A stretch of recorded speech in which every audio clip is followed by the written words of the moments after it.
Today we shall discuss about reconstruction of crime scene in firearm cases, general principles. What does reconstruction mean? Reconstruction of crime scene means verification of facts relating to whether it is a case of suicide, murder, or homicide, and the sequence of events which has taken place. The first principle is that no theory should be proposed or accepted unless there is sufficient generation of data, and that data must not contradict any medical evidence or circumstantial evidence. The medical evidence can be wrong, and so can be circumstantial evidence can be wrong. The clothes of the victim play a very important role.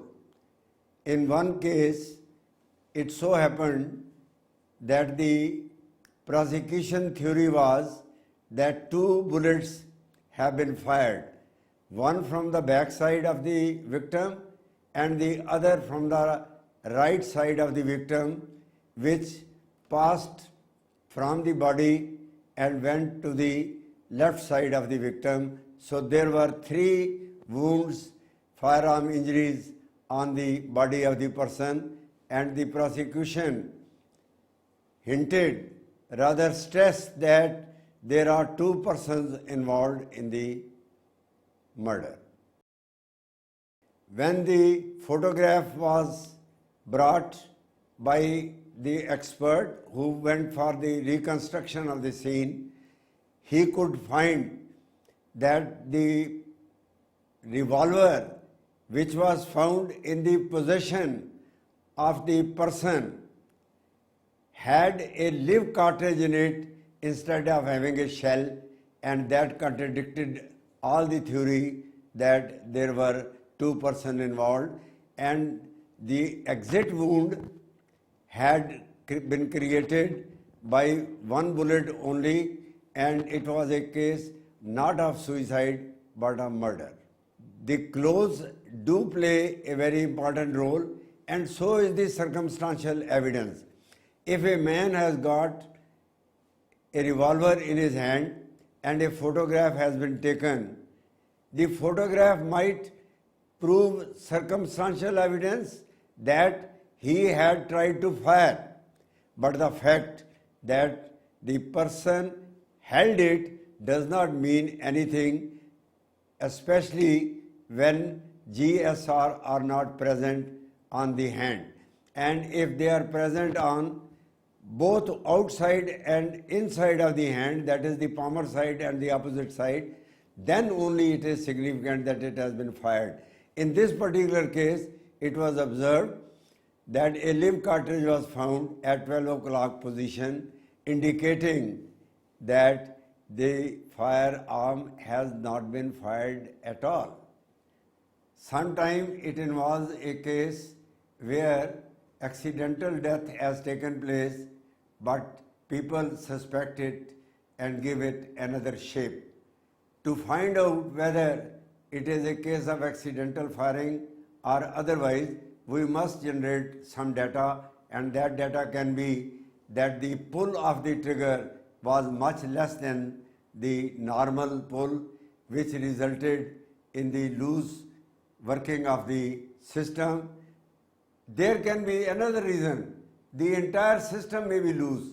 It may not be that fixed or in right position, but in an abnormal position of being very loose, and the loose parts may not really function, and it may result in malfunctioning or in accidental firing, killing the person as an accident rather than as a homicide.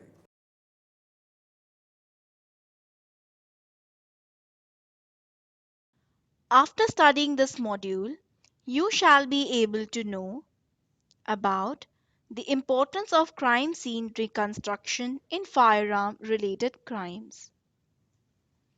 About the identification of used weapon, site of entrance, range of firing, and deposition of GSR, multiple shot suicides. About the procedure of photography of the scene of crime, SOC.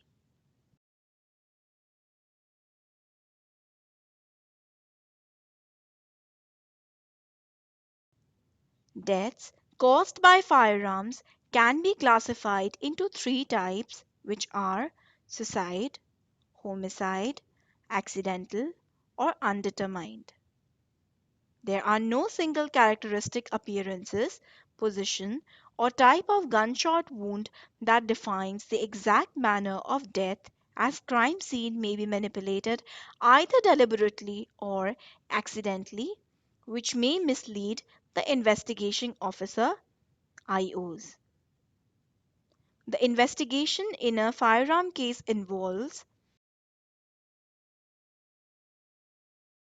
determination of manner of death, analysis of multiple evidences involved in the scene of crime, examination of body of the deceased or the victim, ballistics evidence, trace metal detection on the hands, that is, analysis of GSR particles. It is not necessary that death involving suicide must have one entry wound. Thus, presence of multiple wounds may not exclude the possibility of suicide. Some forensic scientists carried out experiments of more than 1,700 cases of societal firearm deaths and determined the following characteristics of those injuries. Type of weapon used: revolver in about 50% cases, automatic pistols in 19.5% cases, rifles in 30% cases, other firearms in 0.7% cases. Site of entrance: head in 83.7% cases, chest in 14% cases, abdomen in 1.9% cases, combination of sites in 0.4% cases. Range of firing: contact wound was found in 97.9% cases, near contact wound 2% cases, combination of these or an unknown range in the remainder. Deposition of GSR: deposition of GSR only on palms of the hands being indicative of them being held up in self-preservation, while in those cases where location is on the back of either one or both hands, it is indicative that the person fired the weapon.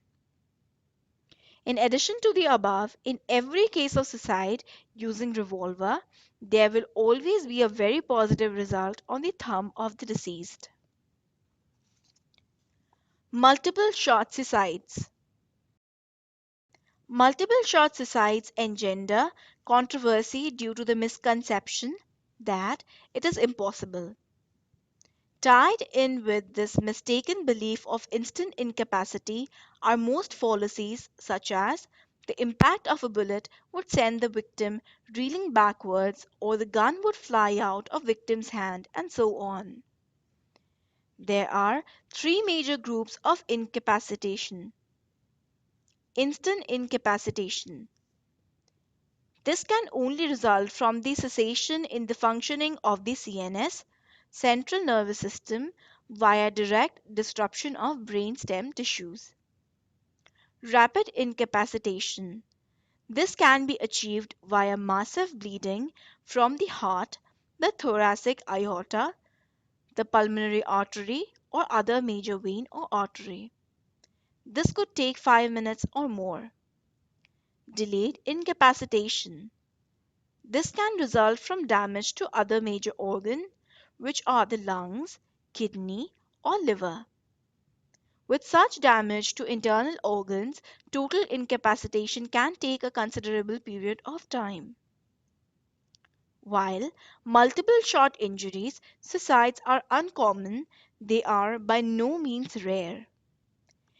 In a case, an Australian shot himself in the back 7 times with a .22% inches caliber rifle, and it has been conclusively proved to be a case of suicide. In another case of a police officer shot himself 5 times in the chest with a .38 inches Smith and Wesson revolver. It was proved beyond any doubt that it had been a case of suicide. There are several cases of suicides which were solved by various parameters. The contact shots from handguns through cause severe injuries, yet they do not burst open the head, skull, a contrast to rifle shotgun injuries. However, large caliber and heavy powder charge in rare cases may stimulate blast type shotgun injuries. Self defense, murders, suicides, and fake injuries. In a case, a person used a firearm for contact firing at the lower portion of his leg below his knee joint and informed police that his enemy fired at him when he was lying down to sleep, but luckily he survived. Examination of scene of crime and its construction revealed the following facts, which proves that the allegation could not be correct and is a faked one. The entry wound was situated at such a place where hand of the complainant and firearm could reach easily. The entry wound was at a higher level from the ground. The exit wound was situated at such a place that the enemy could not reach easily.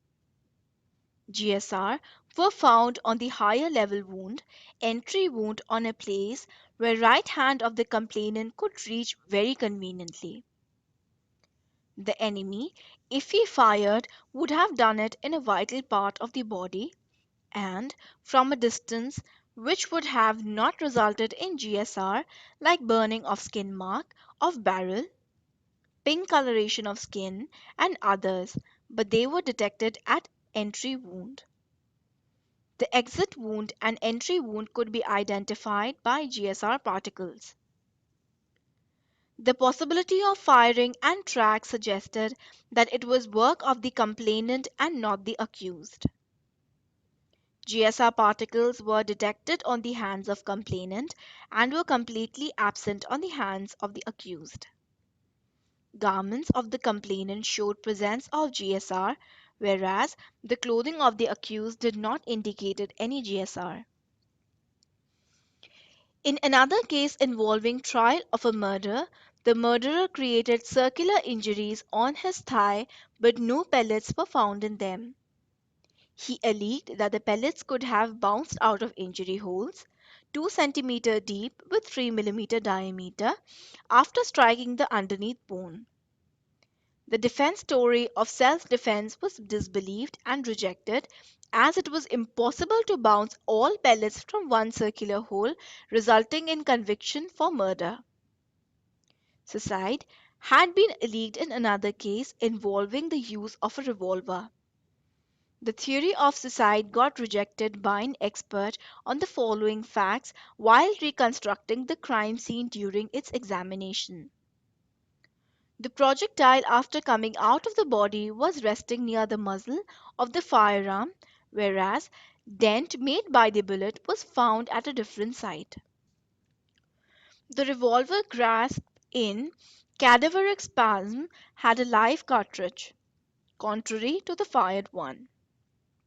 The examination reconstruction indicated that suicide theory is definitely wrong, as it constructed material scientific facts and is in fact a case of murder. Importance of reconstruction of occurrence. Reconstruction of crime scene in firing cases is increasing day by day. This is due to the fact that courts are accepting linkage of the fired ammunition in respect of firearm used as beyond doubt and definite evidence when the opinion is expressed by a ballistics expert. This leaves no scope for discussion by the defense, hence he tries to belittle opinion of the expert on the other grounds. Hence, defense claims it shooting was carried out in self-defense. The other grounds could be showing shooting to be an accidental one or a suicide rather than a homicide. This is resulting in shifting defense counsel's cross examination from identification problems to such possibilities with certain hypotheses which need to be verified. Reconstruction of an occurrence helps to achieve the following objects. It establishes the nature of corpus delicti, the veracity of a given version to ascertain whether hypothesis of prosecution is correct or not. In a case, there were several holes on the body of the victim. The ballistic expert explained that there was only one entrance hole indicating involvement of one man and one shot. Reconstruction of occurrence must be in accordance with the fact observed, keeping in mind location of exhibits like firearm, fired shells, photographs of the crime scene, and nature of injuries and extent of damage. Reconstruction of an occurrence involving use of firearms requires the evaluation of total evidence by a well experienced ballistic expert, and same must be in agreement with undisputed evidence from all sources, including medical and circumstantial evidence. The expert must have careful evaluation of the following before he can construct the occurrence: scene of occurrence, photographs of the crime scenes, and video film of the scene if possible. Postmortem or medico legal reports of the victim and suspect. Clothes of the victim, arms and ammunition used in the incident. Photography of the scene. Almost all the scenes of shooting are photographed. For the reconstruction work, all available photographs must be examined irrespective of the facts mentioned below, whether the quality of photograph is good or bad, whether they were considered necessary or not necessary by the IO or anyone else, whether to be produced in the court or not. In a case alleged to be that of suicide, the body of the victim was found on the bed. The revolver was found held in her right hand. The bullet was lying close to the muzzle of the firearm. During reconstruction, the position of bullet after passing through the head and being near to the muzzle end appeared very odd and highly unexpected. A visit to the scene of crime by the expert revealed many odd facts, like the revolver used in the case had a live cartridge instead of a fired one. There was washing of bloodstains at certain places. The material contradictions between the photograph and the exhibits suicide theory was an impossibility, hence murder angle investigated. Clothes of the victim. Clothes of the victim provides important information in the reconstruction of cases involving shooting, as they are indicative of the number of shots fired at the victim, the range of firing, the height of injuries, and direction of fire also in many cases. In a case, the defense counsel was of the opinion that wounds were caused from a shot fired from a long range, since wound was skin deep only. The shirt of the victim deceased was examined, which gave positive test for nitrate particle around the entrance holes. The argument of the counsel was obviously incorrect, and the expert explained that it had been an angular shot of a shotgun where only a part of the charge had grazed the skin. Reconstruction of the occurrence is not always against the defense. The prosecution may also make a wrong judgment. In a prosecution story, the victim was hit by two shots fired by two persons, one from the back and other from the right side, since number of injuries on the body of deceased were three, one on the left side, the other on the right side, and a third on the back. The examination of the clothes revealed that injury on the back was certainly an entrance wound. There was no other hole on the shirt. The only possibility could be that all three injuries had been caused by one and the same shot. Entrance from the backside and two exit wounds on the two sides due to direction of the buckshot charge. Thus, the reconstruction revealed that a second shot was fired from the right side could not be upheld. Post-mortem report. A post-mortem report or medico-legal report is one of the most important items in the reconstruction of crime. It indicates number of shots, range of the shot, direction of fire, nature of firearm involved, type of ammunition used. A properly prepared report, along with an X-ray radiograph and dimensions of injuries, including classification of entrance and exit wound, can prove very valuable. Arms and ammunition. In an illegally suicide case, the police recovered a .32 revolver from the scene of occurrence. The bullet recovered from victim's body was that of .38 caliber. This could not have been fired from the recovered firearm. In another case, a felt cushion wad was recovered from the body of the victim, whereas cartridge case illegally recovered from the scene of occurrence was different as it had paper cushion wads. Interesting cases of reconstruction. Arms and ammunition. The examination of arms and ammunition is essential in all the important constructional work. It provides the necessary linkage of the incriminating fire, ammunition, and the firearm. It provides a check whether the thesis advocated by the prosecution or the defense are possible or not. In any accidental killings where the accident is alleged due to the defect in the firearm, the examination of the firearm becomes indispensable.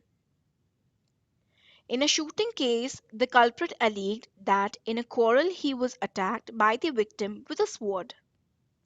He aimed the gun at the victim to frighten him. The victim, instead of running away, gave a sword blow to the barrel. The gun went off and killed the victim. The gun and the sword were examined. The gun carried a cut mark on its barrel. Consequently, the defense version looked sound. The mechanism of the gun was checked. No defect could be discovered. However, as a matter of routine, the defense version was enacted without loading the gun. The gun was cocked and held in a firing position by one person. It was given a hard blow with the sword by a second person. The hammer did not fall. The gun did not go off. The process was repeated about half a score times. Not only the gun did not fire, but another interesting observation was also made. The edge of the sword coming in contact with the gun folded. Further, it did not produce a cut mark on the barrel. The folding of the edge and non-production of a cut mark completely falsified the defense version.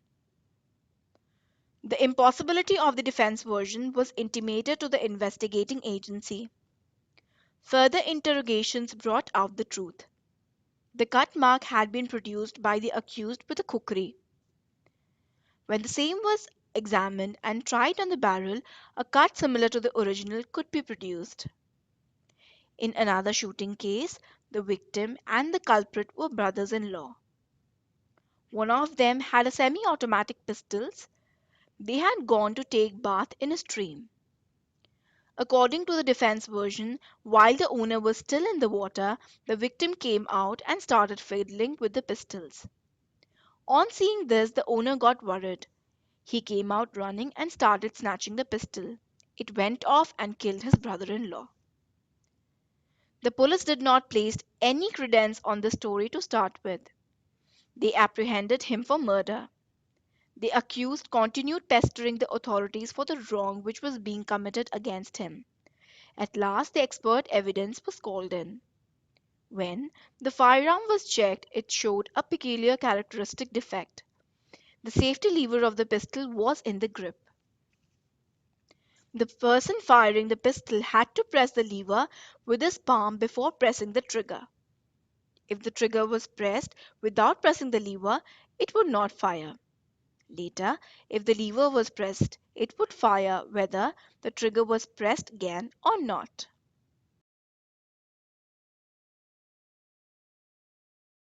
There are no single characteristic appearances, position, or type of gunshot wound that defines the exact manner of death, as crime scene may be manipulated to mislead IOs. Deposition of GSR only on palms of the hands being indicative of them being held up in self-preservation, while in those cases where location is on the back of either one or both hands, it is indicative that the person fired the weapon. Instant incapacitation can result from the cessation in the functioning of the CNS, central nervous system, via direct disruption of brainstem tissues. Reconstruction of an occurrence involving use of firearm requires the evaluation of total evidence by a well-experienced ballistic expert, and same must be in agreement with undisputed evidence from all sources, including medical and circumstantial evidence. Clothes of the victim provide important information in the reconstruction of cases involving shooting, as they are indicative of the number of shots fired at the victim, the range of firing, the height of injuries, and direction of fire also in many cases.